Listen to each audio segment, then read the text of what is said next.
कक्षा 10 आरबीएसई गणित विविध प्रश्नमाला 8 ऊंचाई और दूरी संशोधित पाठ्यक्रम 2020-21 के अनुसार है। बच्चों, आज की क्लास में प्रश्नावली के सवाल नंबर 25 से स्टार्ट करेंगे और इसके सभी सवाल हम करेंगे। आज आपकी प्रश्नावली समाप्त हो जाएगी और जल्दी हम अगली जो प्रश्नावली है 9 निर्देशांक ज्यामिति वो करेंगे। तो बच्चों, इस प्रश्नावली में सभी सवालों में सबसे इंपॉर्टेंट है चित्र बनाना है आपको। और चित्र बनाना है आपको किसका? समकोण त्रिभुज।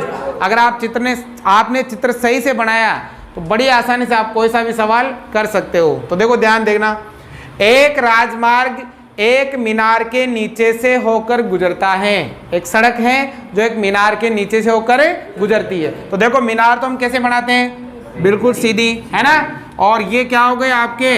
सड़क। राजमार्ग हो गया। ये राजमार्ग क्या है बेटा? इस मीनार के नीचे से होकर गुजरता है, आगे निकलता है इधर। ठीक है, आगे क्या लिखा है? एक आदमी मीनार के शिखर से एक कार को अवनमन कोण 30 डिग्री पर देखता है। कोई व्यक्ति मीनार के शिखर पर बैठा है यहाँ, ठीक है, और यहाँ से वो इस राजमार्ग पर एक कार को देखता है। मान लो कार यहाँ पर है, ठीक है। अब जब वो यहाँ से इस कार को देखता है, ठीक है, तो बेटा यहाँ पर बनता है अवनमन कोण। कौन सा कोण? और कितने डिग्री का? 30। हमने पहले भी कहा था, जब कोई व्यक्ति ऊपर से नीचे की तरफ देखता है तो कौन सा कोण बनता है? अवनमन कोण। अब देखो आगे, वह कार एक समान गति से मीनार के नजदीक आ रही है। ये जो कार है ना यहाँ पे, ये एक समान गति से किधर आ रही है? मीनार के। अब 6 सेकंड के पश्चात कार का अवनमन कोण 60 डिग्री हो जाता है। मान लो ये कार पहले यहाँ थी और 6 सेकंड के बाद कार यहाँ पर आ गई। कितने सेकंड में? 6 सेकंड। ये आ गए आपके 6 सेकंड में।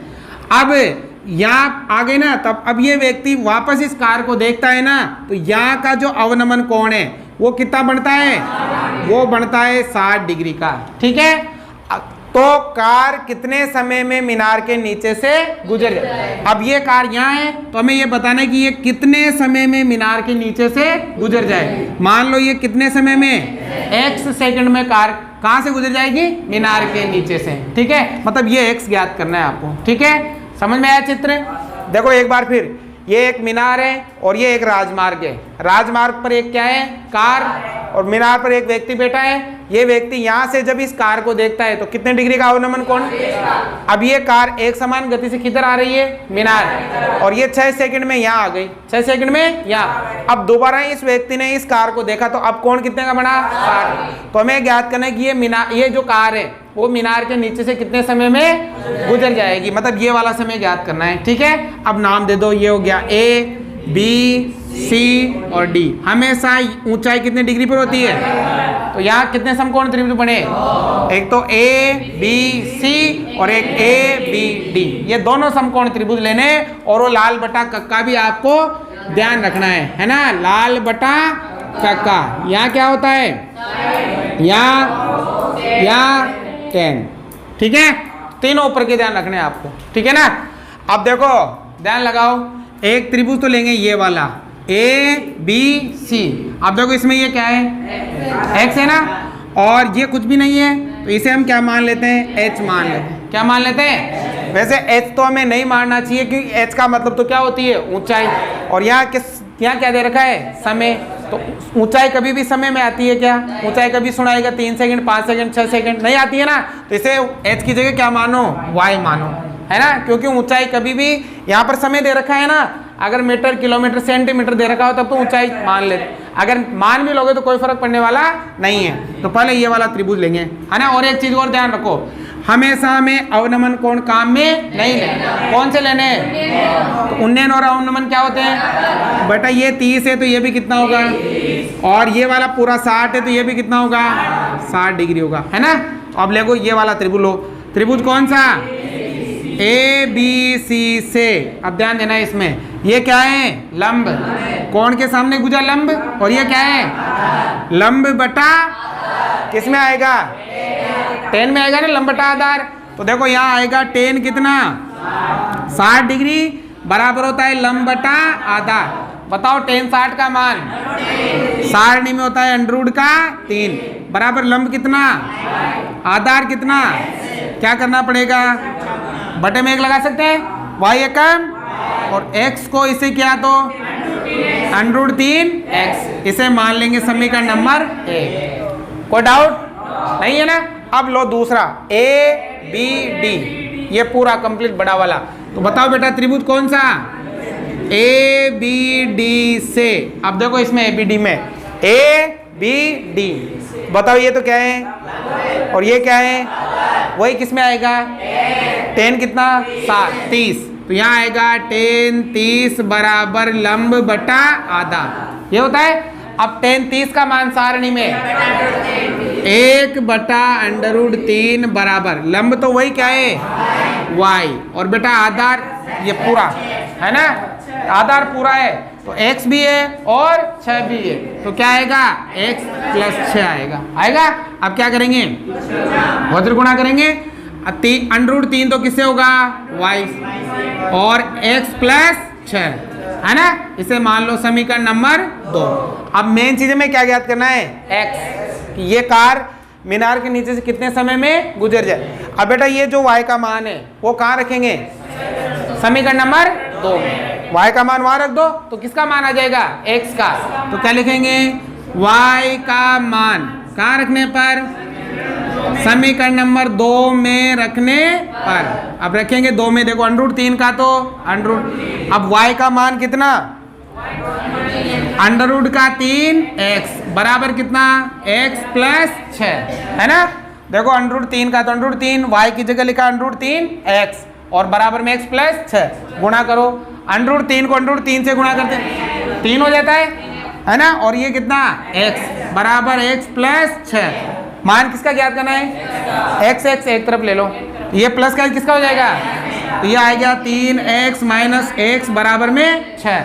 अब देखो 3x में से 1x घटाओ, यहाँ बचेगा 2x बराबर में 6। मान किसका ज्ञात करना है? तो ये 2 गुणा में है तो बताओ x बराबर क्या आ जाएगा? 6/2, तो 2 का भाग x बराबर कितना आ जाएगा? 3 सेकंड। तो बताओ बेटा कार मीनार के नीचे से कितने सेकंड में गुजर जाएगी? समझ में आ गया? उतारो।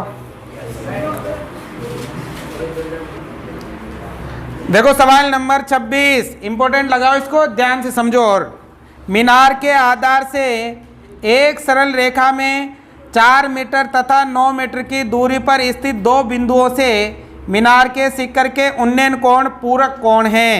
तो सिद्ध कीजिए कि मीनार की ऊंचाई 6 मीटर है। देखो ध्यान लगाओ, एक मीनार है तो मीनार कैसे बनाते हैं? सीधी बनाते हैं, है ना, ये मीनार है। अब मीनार के आधार से, मीनार के ये रहा मीनार का आधार, यहाँ से कुछ दूरी पर 2 बिंदु है। यहाँ से मान लो ये कुछ दूरी है, इस पर 2 बिंदु है। मान लो एक बिंदु यहाँ पर है और एक बिंदु यहाँ पर। जो पास वाला बिंदु है बेटा वो तो 4 मीटर की दूरी पर है। कितने मीटर की? और जो दूर वाला है ना वो 9 मीटर की दूरी पर है ना। ये लिखा है सबसे पहले। देखो मीनार के आधार से और एक सरल रेखा में 4 मीटर तथा 9 मीटर की दूरी पर स्थित 2 बिंदुओं, ये एक बिंदु तो 4 मीटर की दूरी पर है और एक बिंदु 9 मीटर की बिंदुओं से मीनार के शिखर का उन्नयन कोण पूरक कोण है। इन दोनों बिंदुओं से मीनार के शिखर के क्या बन रहे हैं? उन्नयन। इस बिंदु से भी बनेगा आपके कौन सा? उन्नयन। और इस बिंदु से भी बनेगा कौन सा? और ये दोनों जो उन्नयन कोण है ना, ये वाला और ये वाला, ये दोनों उन्नयन कोण कौन से कोण है? पूरक कोण। कौन से कोण है? पूरक कोण। अब बेटा पूरक कोण किसे कहते हैं? जिन 2 कोणों को जोड़ने पर 90 डिग्री आ जाए वो दोनों कोण कौन से कोण कहलाते हैं? मतलब इन दोनों कोणों का जोड़ कितना है? 90 डिग्री। पूरक कोण का मतलब ये होता है। ठीक है, तो सिद्ध कीजिए कि मीनार की ऊंचाई 6 मीटर है। हमें सिद्ध करना है, हमें क्या करना है? हमें सिद्ध करना है कि जो मीनार की ऊंचाई है ना, मीनार की ऊंचाई वो कितनी आनी चाहिए? 6। उत्तर दे रखा है आपको, सवाल में उत्तर दे रखा है आपको। उत्तर ये जो मीनार की ऊंचाई माना कि ऊंचाई क्या है? h का मान कितना आना चाहिए? 6 आना चाहिए। ठीक है, अब देखो ये हो गया A, ये हो गया B, ये हो गया C और ये हो गया D। अब ध्यान से समझो एक बार फिर चित्र को। एक मीनार है, ये बना दी मीनार। मीनार के आधार से एक सरल रेखा है, ये सरल रेखा है। इस सरल रेखा पर 4 मीटर और 9 मीटर की दूरी पर दो बिंदु हैं, ये 4 मीटर की दूरी पर और ये 9 मीटर। अब इन दोनों बिंदुओं से मीनार के सिक्कर के जो उन्नयन कोण बनते हैं वो कौन से कोण है? पूरक कोण है। अब बताओ पूरक कोण किसे कहते हैं? जिनका योग कितना हो, मतलब कोण तो C है ना प्लस कोण D, इन दोनों का जोड़ कितना होगा? क्यों होगा? क्योंकि ये कौन से कोण है? पूरक कोण है। अब मान लो बेटा ये वाला कोण थीटा है, ये वाला कोण क्या है? थीटा मान लिया। कौन सा कोण थीटा माना? D। तो कोण C प्लस ये हो गया थीटा बराबर कितना? 90। अब किसका मान याद करना है? थीटा उधर भेज देंगे, प्लस का है तो बताओ कोण C बराबर कितना हो गया? 90 माइनस थीटा। तो ये कोण कितना हो जाएगा? 90। अगर ये थीटा माना तो ये कितना? 90, और अगर इसको थीटा मानते तो वो कितना? 90 माइनस थीटा। समझ में आ गया? दोनों कोणों का योग 90, क्योंकि पूरक कोण है। एक को हमने थीटा मान लिया तो दूसरा क्या हो जाएगा? 90 माइनस थीटा हो जाएगा। समझ में आ गया? तो हमें सिद्ध करना है कि जो मीनार की ऊंचाई है वो कितनी आनी चाहिए? 6 मीटर आनी चाहिए। कितनी आनी चाहिए? 6 मीटर। तो चलो भाई यहाँ भी कितने समकोण त्रिभुज बन गए? ऊंचाई में से 90 डिग्री पर आती है। एक तो बन गया ABC और एक बन गया ABD, है ना। पहले ABC लेते हैं। त्रिभुज कौन सा? ABC से ध्यान लगाना इसमें। ABC में बेटा ये क्या है और ये क्या है? किस में आता है? लंब बटा आधार किस में आएगा? और tan कितना? यहाँ आएगा tan 90 माइनस थीटा बराबर होता है लंब बटा आधार। अब बेटा 90 माइनस थीटा का मतलब होता है cot theta. tan 90 minus theta मतलब क्या होता है? यह आपके जो प्रश्नावली 7.2 थी ना उसमें था। इस साल आपकी हट गई है, 7.2 नहीं है। लेकिन आपको ध्यान रखना है tan 90 माइनस थीटा का मतलब होता है कोट थीटा। क्या होता है? और अगर कोट 90 माइनस थीटा आ जाता है तो क्या होता है? tan theta. अगर साइन 90 माइनस थीटा होता है तो क्या होता है? कोस। और कोस 90 माइनस थीटा का साइन थीटा होता है। तो ऐसे सूत्र थे उसमें, तो थोड़ा ध्यान रखना है। tan 90 माइनस थीटा का मतलब होता है आपके कोट थीटा। क्या होता है? बराबर लंब कितना? h है, आधार कितना? 4। तो यह आएगा h बटा 4। इसे मान लेंगे समीकरण नंबर 1। समझ में आ गया था? अब लेंगे दूसरा ABD। अब क्या लिखेंगे? ABD से। अब ध्यान देना बेटा ABD में ये तो क्या है? लंब। ये क्या है? वही किसमें? और tan इस बार कितना? थीटा। तो यहाँ आएगा tan कितना? थीटा बराबर लंब बटा। अब देखो यहाँ क्या है? कोट। यहाँ भी क्या लाओ आप? कोट। तो tan को किस में बदलेंगे? तो tan का क्या होता है? 1 बटा कोट है ना। tan का उल्टा क्या होता है? 1, क्योंकि यहाँ कोट है तो यहाँ भी कोट लाओ। तो tan का उल्टा क्या होगा? 1 बटा कोट बराबर। अब बताओ लंब कितना? आधार कितना? 9। तो h बटा 9। नहीं बेटा h ये पूरा 9 है ना। h बटा 9 आगे समझ में। अब इसे मान लेंगे समीकरण नंबर 2। अब क्या करो? ये जो कोट का मान है समीकरण 1 में ये यहाँ रख दो, है ना। क्या करोगे? समीकरण नंबर 1 से कोट थीटा का मान कहाँ रखने पर? समीकरण नंबर 2 में रखने पर। अब देखो ये 1 का तो 1। अब बताओ कोट का मान? h बटा 4 बराबर में इधर कितना?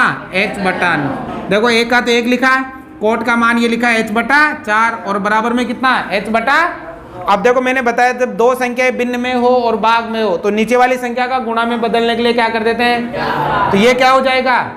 उल्टा हो जाएगा। मतलब एक तो ऐसा ही रहेगा गुणा, ये 4 जाएगा ऊपर और h आ जाएगा नीचे और बराबर में कितना? h बटा 9 हो गया ना। अब देखो गुणा करो, 1 को 4 से 4 बटा h बराबर h बटा। अब करेंगे तिरछा गुणा, वज्र गुणा, है ना। h को h से गुणा किया h स्क्वायर, h को h से गुणा किया h स्क्वायर। 9 चौका 36, स्क्वायर उधर गया तो किस में जाएगा? और 36 का वर्गमूल कितना? क्या सिद्ध करना था? कि ऊंचाई कितनी आनी चाहिए? 6। आगे 6 मीटर इति सिद्धम। तरो देखो बेटा सवाल नंबर 27। तो बच्चों समय के अभाव के कारण हम सवाल को लिख नहीं पा रहे हैं, तो आप अपनी पुस्तक बुक पास में लेके बैठे और सवाल को अच्छी तरह से समझे। तो देखो 27वां सवाल। सड़क के एक ओर एक मीनार तथा दूसरी ओर एक मकान स्थित है। सड़क के एक तरफ तो मीनार है और एक तरफ मकान। हमेशा ध्यान रखना, मीनार तो होगी बड़ी और मकान होगा छोटा। आगे लिखा है, मीनार के शिखर से मकान की छत और आधार के अवनमन कोण क्रमशः 45 डिग्री व 60 डिग्री है। यदि मकान की ऊंचाई 12 मीटर हो तो मीनार की ऊंचाई ज्ञात कीजिए। √3 बराबर 1.732 है। तो ध्यान दो, इधर हमसे कहा है कि एक सड़क है। पहले तो क्या बनाते हैं, सड़क कैसे बनाओगे, क्षैतिज बनाएंगे ना। ये है बच्चों एक सड़क। अब सड़क के एक तरफ तो है मीनार, मान लो ये तो क्या है, और दूसरी तरफ है मकान। दूसरी तरफ क्या है, तो देखो हमेशा मीनार तो होगी बड़ी और मकान क्या होगा, छोटा। आगे समझ में।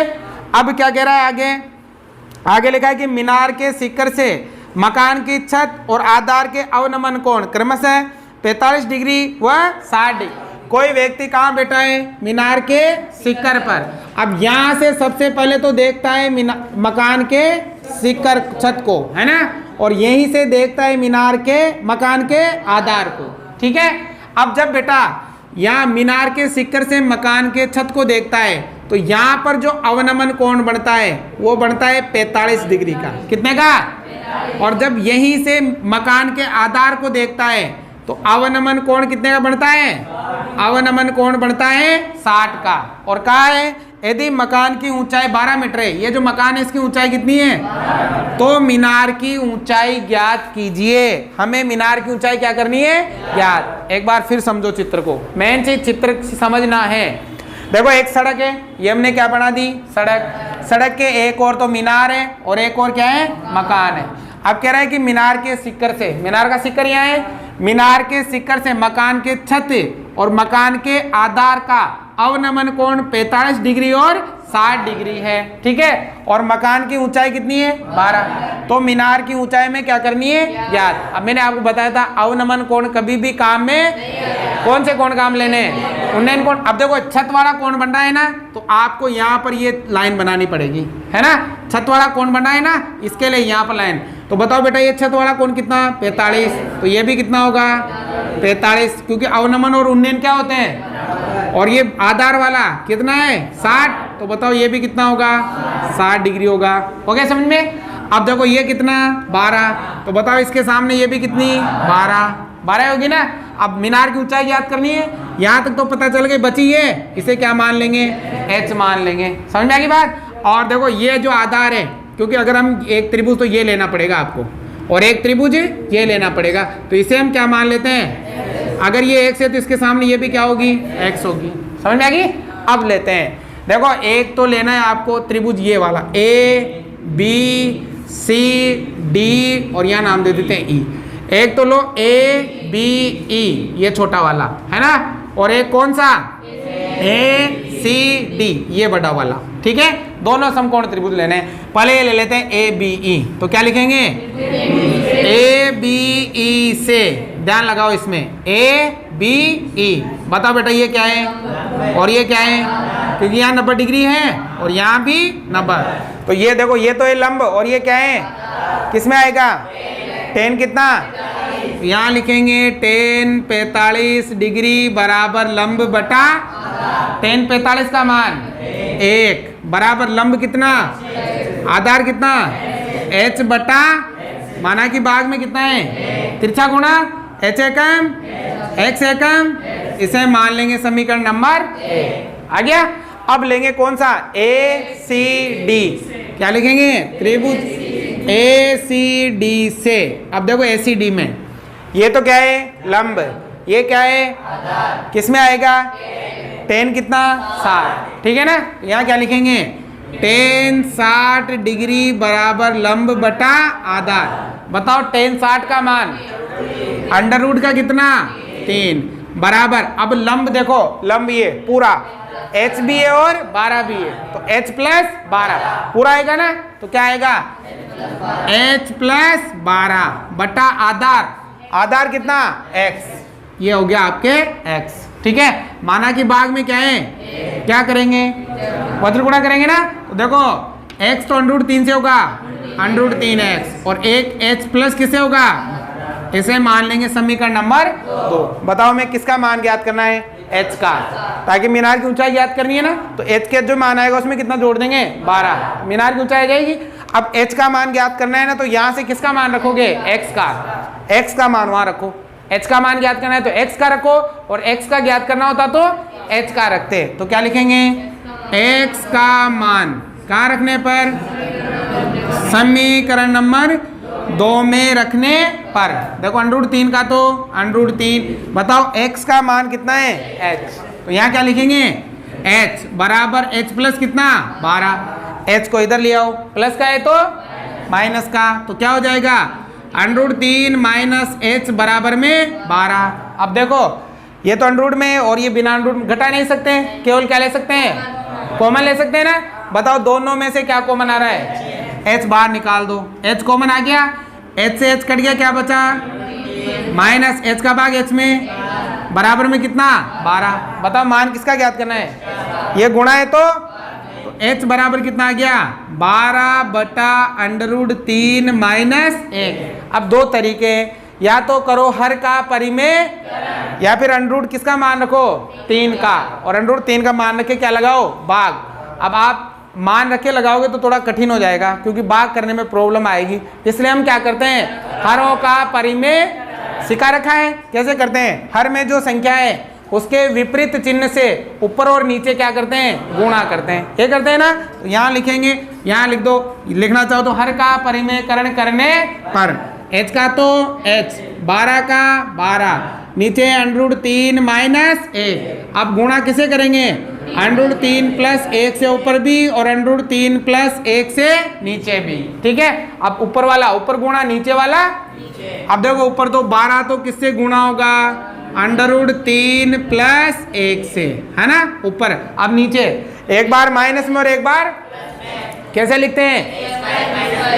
a स्क्वायर माइनस, ऐसे लिखते हैं ना। a स्क्वायर मतलब किसका स्क्वायर? √3 का स्क्वायर। b स्क्वायर मतलब a का स्क्वायर।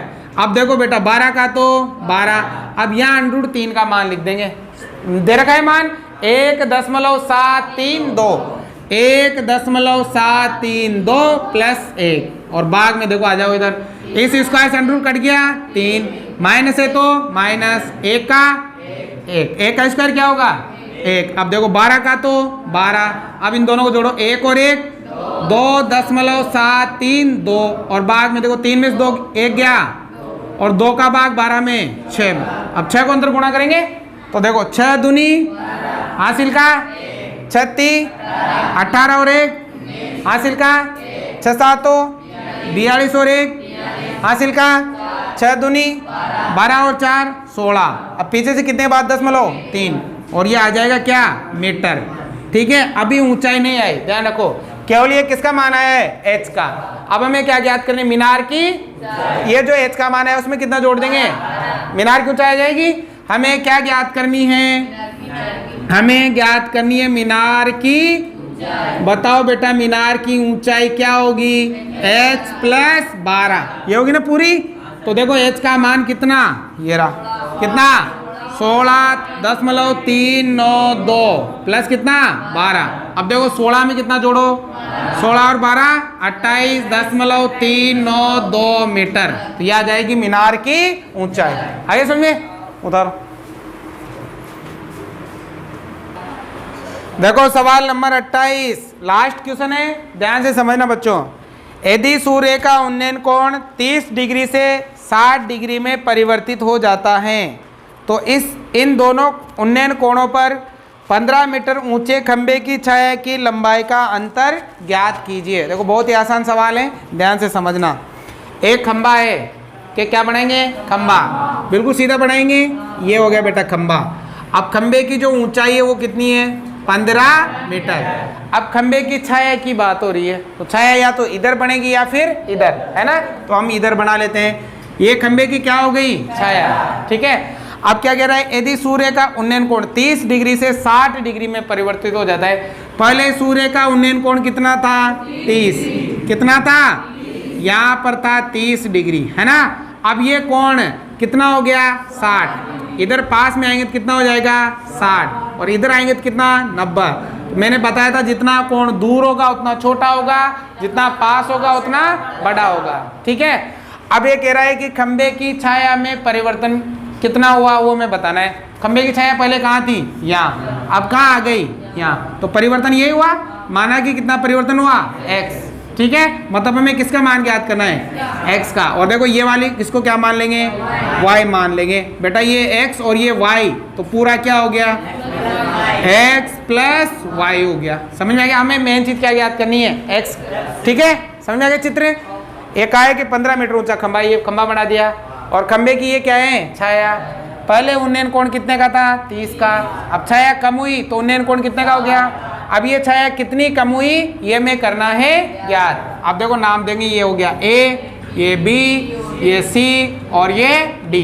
कितने समकोण त्रिभुज है, 2। कितने हैं, एक तो A B C ये वाला, और एक A B D ये पूरा वाला। ठीक है, तो देखो सबसे पहले तो कौन सा लेंगे भाई, A B C ले लो। ठीक है बेटा, A B C ये वाला। ये तो क्या है भाई, लंब है। ये क्या है, किस में आता है, tan कितना 60। 90% जो सवाल है ना उनमें आपके tan ही काम आएगा। ठीक है ना, तो देखो पहले कितना आएगा, tan 60 बराबर लंब बटा आधार। tan 60 का मान अंडर रूट का 3 बराबर बेटा लंब कितना 15 बटा आधार कितना y। अब देखो माना कि भाग में कितना है, क्या करेंगे, 15 किससे गुणा करेंगे और y किससे गुणा होगा, तो यह आ गया y अंडर रूट 3 बराबर 15। अब चाहो तो अंडर रूट 3 को उधर भेज दो, गुणा में है तो किस में जाएगा, भाग में। तो देखो ये आ जाएगा y बराबर 15 बटा अंडर रूट 3। क्या 3 का भाग 15 में जाता है, हर का क्या कर सकते हैं, परिमेयकरण, मतलब अंडर रूट 3 से ऊपर भी गुणा और अंडर रूट 3 से नीचे भी गुणा। तो y बराबर ऊपर तो कितना हो गया 15 अंडर रूट 3 और नीचे अंडर रूट 3 को 3 हो गया, और 3 का भाग 15 में 5 अंडर रूट 3। इसे मान लो समीकरण नंबर 1। कोई डाउट यहाँ तक नहीं है ना। अब लेंगे कौन सा, A B D, A B D ये पूरा कंप्लीट। अब देखो ध्यान लगाना इधर, त्रिभुज कौन सा, A B D से। अब देखना बच्चों A B D ये कंप्लीट ये वाला। ठीक है, अब देखो इसमें ये तो क्या है, लंब, ये क्या है, वही किसमें tan इस बार कितना, तो क्या लिखेंगे, tan 30 बराबर लंब बटा आधार। tan 30 का मान 1 बटा अंडर रूट 3 बराबर लंब कितना, लंब यही है 15, आधार ये पूरा है ना, 15 बटा क्या आएगा, x plus cross multi x plus y, एक से गुणा होगा, 15 को अंडर रूट 3 से किया, इसे मान लेंगे समीकरण नंबर 2। आ गया। अब हमें मान किसका ज्ञात करना है, ये जो y का मान है उसे कहाँ रखेंगे, समीकरण नंबर, तो क्या लिखोगे, y का मान कहाँ रखने पर, समीकरण नंबर 2 में रखने पर। अब देखो x का तो x प्लस बताओ y का मान 5 अंडर रूट 3 बराबर कितना 15 अंडर रूट 3। मान किसका चाहिए, 5 अंडर रूट 3 उधर जाएगा, प्लस का है तो बताओ x बराबर क्या हो जाएगा, 15 under root 3 minus 5 under root 3। तो x बराबर 15 अंडर रूट 3 में से 5 अंडर रूट 3 घटाओ, 10 ही बचेगा, 10 अंडर रूट 3 मीटर। आप चाहो तो ये भी इसका उत्तर हो जाएगा। अगर आगे करना चाहो तो किसका मान रखना पड़ेगा, 10 का तो 10, अंडर रूट 3 का मान 1.732 गुणा करना है, इसमें 1 0 है तो ये 0.1 अंक के बाद चला जाए, तो ये आएगा 17.32 मीटर। ये क्या आ जाएगी भाई, ये आ जाएगी इसकी छाया में परिवर्तन, मतलब ये छाया कितनी परिवर्तन होगी, 17.32 मीटर परिवर्तित होगी। तो बच्चों आपके विविध प्रश्नमाला 8 प्रश्नावली 8 हैं समाप्त। इसके बाद हम प्रश्नावली 9 करेंगे। अगर आपको इस प्रश्नावली के उदाहरण भी चाहिए तो मुझे आप कमेंट कर सकते हो, व्हाट्सएप मैसेज कर सकते हो, आपको इसके उदाहरण कंप्लीट वीडियो सॉल्यूशन के माध्यम से मिल जाएंगे। अगर समझ में आए अधिक से अधिक लाइक शेयर सब्सक्राइब जरूर से ज़रूर करें।